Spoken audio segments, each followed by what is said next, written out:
Geraldo Rivera, who has been a friend of Trump's and so on and so forth, although he has had his criticisms of Trump as well.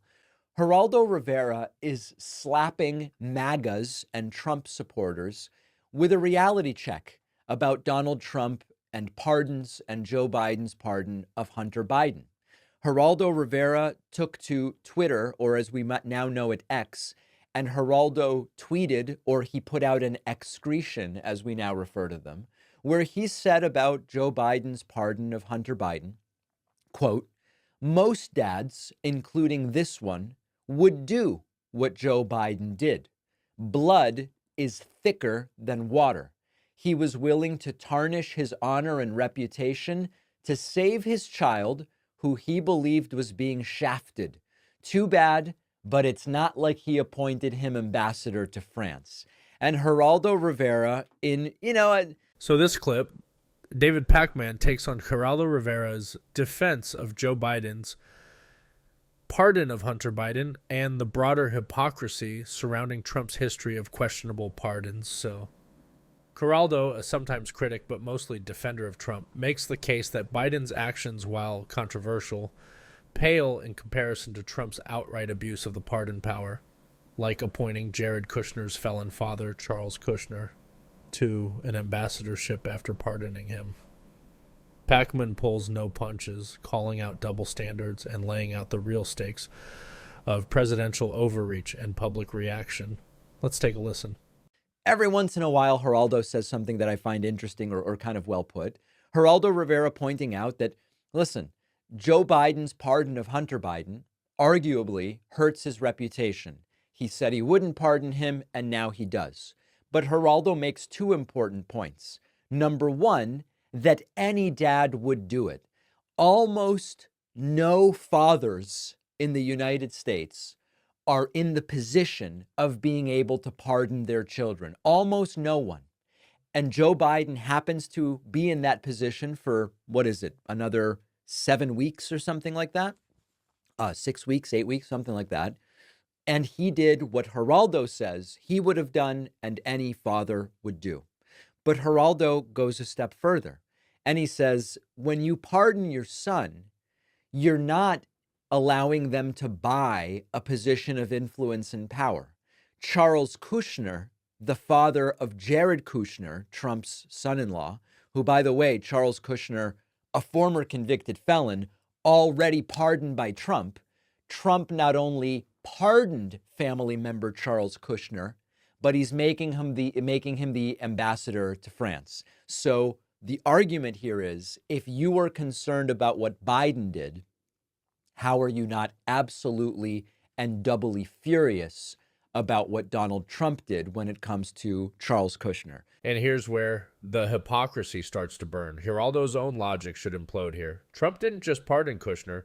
He rewarded him with power and influence.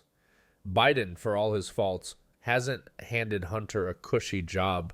If you're screaming about Biden's pardon but gave Trump a pass, you've already lost the argument. Now, I want to go a little further.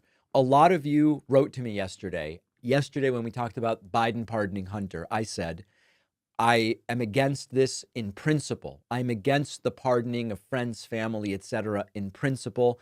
I don't believe Joe Biden should interfere in the judicial process. He didn't.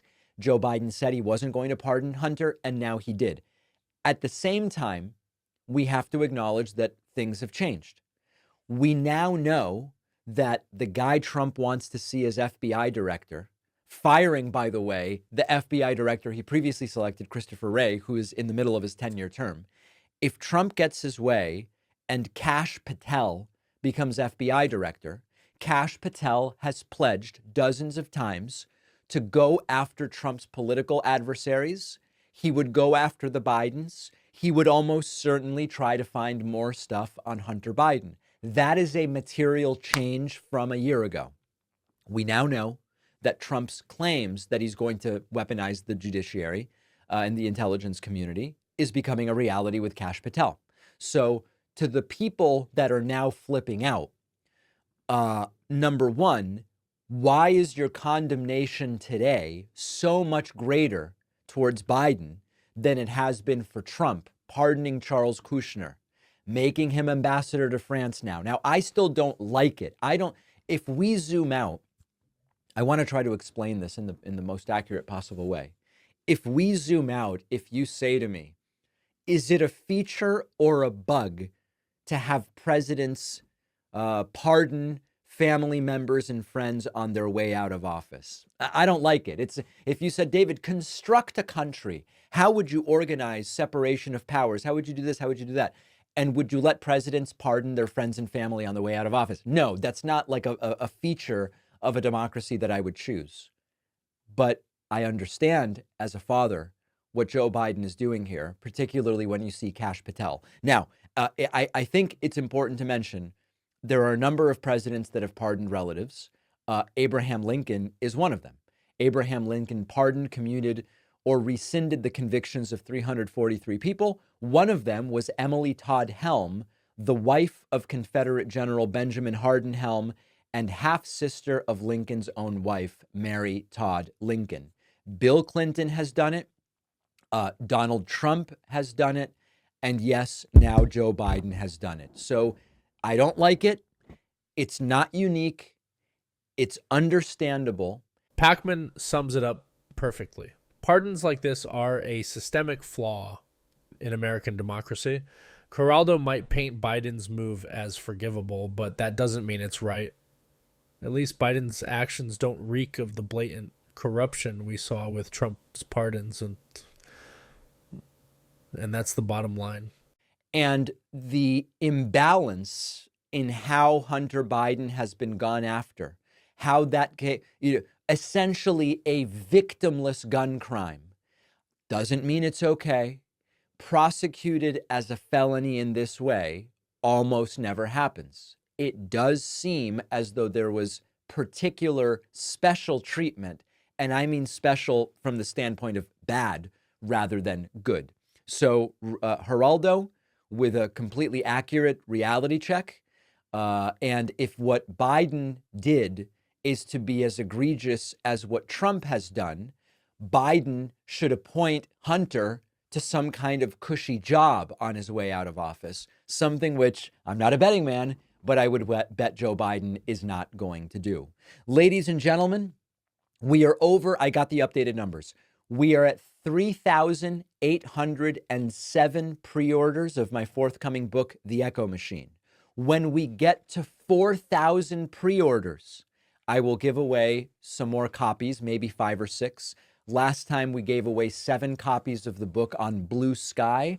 I hope you're following me on Blue Sky, davidpakman.com/Blue Sky.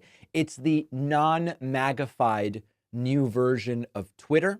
So we'll be giving away some books on Blue Sky. You can pre-order the book at davidpakman.com/echo. Let's take a quick break. We've got some great stuff on the show, some tough stuff. I'm admitting there's some tough stuff on today's show, but I think we're all adults here, most of us, and we're going to be able to handle it. So stay with me. I'll be right back.